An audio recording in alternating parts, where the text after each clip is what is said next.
Oke teman-teman, saya akan kembali lagi membahas mengenai kabar terbaru dari Timnas Indonesia. Nah, kali ini saya akan membahas mengenai tupoksi atau kerja dari pelatih Indra Safri dan juga Sintayong.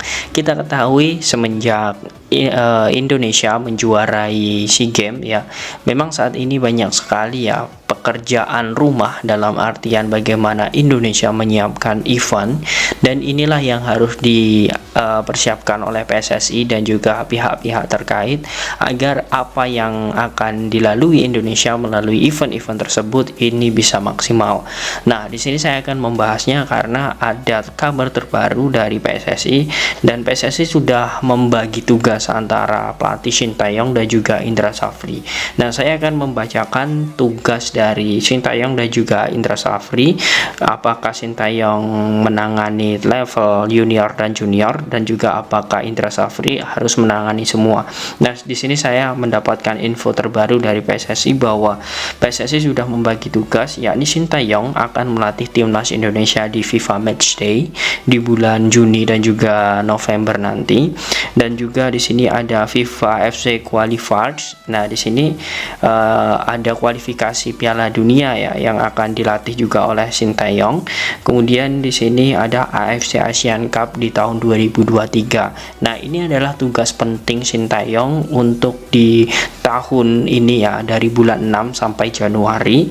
Dan kemudian untuk Indra Safri ini menukangi di Asian Games yang akan diselenggarakan di Cina, dan juga AFC U23 atau kualifikasi Piala Asia U23. Nah, 3+2 artinya Sintayong menangani 3, kemudian 2 itu ditangani oleh Coach Indra Safri. Nah, ini menurut saya pembagian yang adil, artinya memang Sintayong ini dipersiapkan untuk timnas senior saja, kemudian Indra Safri menangani di timnas U23. Namun di sini saya akan membahasnya sebenarnya bagaimana kinerja dari beberapa pelatih ini jika nantinya tidak sesuai. Nah, di sini saya akan membahasnya teman-teman ya, mengenai apa yang sudah disampaikan PSSI. Tentu ini akan menjadi hal yang sangat luar biasa lantaran memang betul PSSI ini mempersiapkan matang-matang hal ini. Mengapa demikian? Karena kita ketahui dari Juni sampai Januari 2023 ini sangat padat sekali jadwal timnas Indonesia dan hampir berdekatan. Inilah yang membuat sebenarnya mengapa PSSI membagi tugas dari kinerja dari pelatih Shin dan juga Coach Indra Safri. Nah, jadi imbas dari adilnya pembagian event ini, saya akan menjelaskan kepada teman-teman agar nantinya kita bisa mengerti, oh sebenarnya ini loh tujuan PSSI. Nah, mengapa yang pertama di sini saya akan menjelaskan mengenai imbas dari pembagian ini atau dampak dari pembagian ini. Yang pertama tentu bisa fokus melatih dalam satu event. Nah, ini yang memang menjadi menurut saya ini hal yang sangat bagus. Mengapa demikian? Ketika di bulan Januari sampai Maret, Sintayong memang sangat disibukkan dengan agenda FIFA Matchday yang mepet, kemudian training center jangka panjang timnas U23 waktu itu untuk Piala Dunia yang memang memerlukan waktu yang lama, kemudian untuk persiapan Piala Asia waktu itu, dan itu hanya satu pelatih, yakni Coach Shin.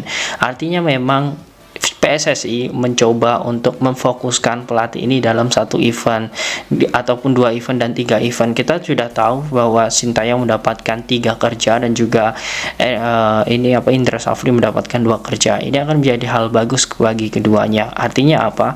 Pelatih-pelatih ini bisa lebih fokus dalam satu event, tidak seperti sebelum-sebelumnya yang terbentur dengan waktu dan selalu mepet. Nah, ini efek yang sangat bagus dengan pembagian kerja ini.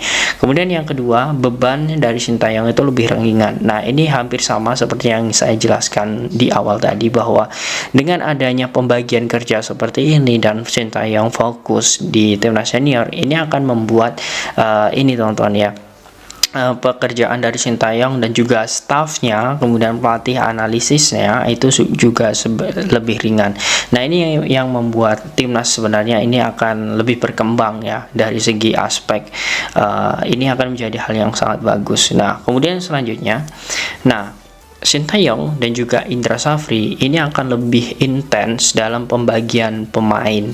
Nah, ini komunikasinya yang menurut saya harus dijaga dari dampak dari dua ini. Jangan sampai dengan pembagian kerja ini membuat pelatih ya Indra Safri dan juga Coach Shin ini sedikit panas dalam pembagian pemain. Mengapa demikian? Karena kita ketahui di timnas senior itu banyak sekali diisi oleh pemain-pemain U23 dan pemain-pemain U23 itu memang banyak yang dipanggil oleh timnas senior.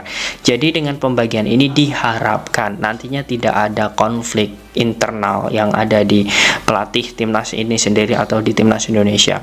Dan saya sudah mendapatkan kabar terbaru bahwa Sintayong itu sudah menyiapkan nama-nama untuk di FIFA Matchday dan itu sudah dirilis dan ditulis oleh tim analisis Sintayong dan akan diserahkan oleh PSSI. Dan yang luar biasanya adalah Indra Safri selaku pelatih U23 ini menyetujui nama-nama rekomendasi yang dipilih oleh Sintayong. Nah, artinya memang komunikasi yang harmonis, komunikasi yang baik ini harus dijaga dan ini menurut saya sangat salut sekali dan inilah yang harus menjadi bisa dibilang adalah bahan yang baik atau komunikasi yang baik agar timnas Indonesia ketika dipimpin oleh Sintayong dan Indra Safri ini tidak ada sama sekali clash atau kontra ataupun panas dalam hal pemilihan pemain. Nah, kemudian yang selanjutnya teman-teman, dampak dari pembagian kerja ini tentu kita harus melihat dengan pembagian kerja tentu persiapan tentu akan lebih matang. Ya, kita ketahui sebelum-sebelumnya Sintayong harus dibenturkan ya dengan jadwal yang mepet, kemudian pemain-pemain yang tidak diizinkan oleh klub ya, kemudian event sudah mendekati, pemain-pemain juga belum kumpul. Nah, ini memang menjadi menurut saya akan menjadi persiapan yang menurut saya tidak matang sama sekali jika tidak dibagi seperti ini. Nah, contohnya seperti ini, saya ibaratkan saat ini sudah libur kompetisi dan Sintayong akan mempersiapkan tim di FIFA Matchday dan secara resmi Sintayong sudah mengumpulkan pemain dan alhamdulillah Sintayong sudah mengkonfirmasi bahwa tanggal 6 Juni nanti itu akan dilakukan training center untuk menghadapi Palestina dan juga satu lawan lagi yang akan diumumkan tanggal 28 Mei ini. Nah, artinya memang ini akan menjadi persiapan yang matang. Nah, ini yang sangat bagus menurut saya dengan pembagian ini. Nah, kemudian nanti ketika di kualifikasi Piala Asia U23 dan AFC sudah menunjuk Indonesia juga menjadi tuan rumah. Ini akan juga menjadi persiapan yang matang bagi Coach Indra Safri untuk berkomunikasi dengan Coach Shin bagaimana pemain-pemain yang memang memiliki kontribusi di timnas senior untuk dipanggil di timnas U23. Nah, ini yang akan menjadi hal yang bagus. Persiapan itu akan memudahkan dengan pembagian kelompok umur Coach Indra dan juga senior ini Coach Sintayong. Nah, itu yang menjadi hal yang bagus. Nah, kemudian yang selanjutnya ini tentu dari segi target bisa saja tercapai. Nah, mengapa saya bilang bisa saja tercapai? Karena kita ketahui dengan persiapan yang matang tadi tentu pelatih dua pelatih ini mengusahakan apa yang diinginkan oleh PSSI ini bisa terpenuhi. Dan menurut saya ketika proses itu sudah dilakukan dengan maksimal, proses itu sudah diberikan oleh dua pelatih ini, tentu adalah hasil yang harus kita tunggu. Ya, walaupun kita ketahui ya PSSI itu pasti memiliki target-target tertentu, tetapi ketika kita berbicara tentang target, bukan hanya kita bisa meraih juara saja. Kita misal di Piala Asia U23 ini kita bisa lolos ke 16 besar atau lolos ke 8 besar di level Asia, itu sudah sangat luar biasa. Jadi jangan sampai nanti target terpenuhi dalam artian harus menjuarai. Menurut saya itu sangat boleh kita optimis, tapi kita juga harus berkaca bagaimana kualitas dan juga performa dari timnas Indonesia dibanding negara-negara lain. Nah, ini yang menjadi hal bagus dan tentu harapan kita juga Indonesia ini bisa berkembang dalam hal ini. Nah, itulah mengapa teman-teman pembagian target ini saya sepakat dengan PSSI, saya sepakat apa yang sudah dilakukan oleh PSSI ini demi kemajuan sepak bola nasional dan ini akan membuat timnas Indonesia lebih maju. Nah, dengan pembagian ini inilah yang membuat saya, menurut saya ya, ini planning roadmap yang sangat bagus. Nah, di sini saya sedikit terpikir ya, mungkin sebelumnya saya mohon maaf mungkin jika ada yang kontra dengan saya. Di sini adalah bagaimana prospek atau dari perkembangan kontrak Sintayong ini sampai saat ini belum ada ya, dalam artian Sintayong memang sudah menangani timnas di Piala Asia, namun hingga saat ini dia belum sama sekali dikontrak oleh Erick Thohir. Nah, ditakutkan seperti ini. Sekarang porsi kerjanya memang Sintayong hanya untuk timnas senior dan kemudian nanti akan menukangi di Piala Asia. Itu adalah event terakhir Sintayong. Nah, ditakutkan itu adalah event terakhir dan karena pembagian tugas ini fix Sintayong di level senior dan dalam 3 event ini Sintayong gagal, Sintayong akan dipecat. Nah, maksud saya di sini adalah jangan sampai dengan 3 event ini menjadi ajang penghakiman bagi Sintayong. Kita akan melihat bagaimana Sintayong di tahun 2023, kemudian tahun 2024, bahkan 2025 maupun 2006.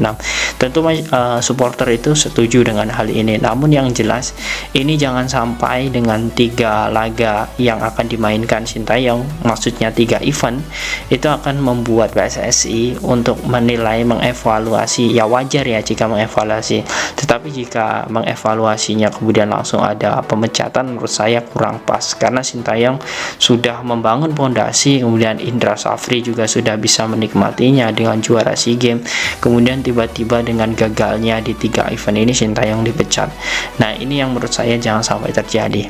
Nah, bagaimana menurut kalian teman-teman tentang apa yang sudah saya katakan? Apakah kalian setuju dengan apa yang sudah dilakukan PSSI dengan membagi dari pelatih ya, pelatih junior dan juga senior ini? Apakah ini akan lebih efektif demi perkembangan timnas Indonesia? Silahkan kalian tulis di kolom komentar.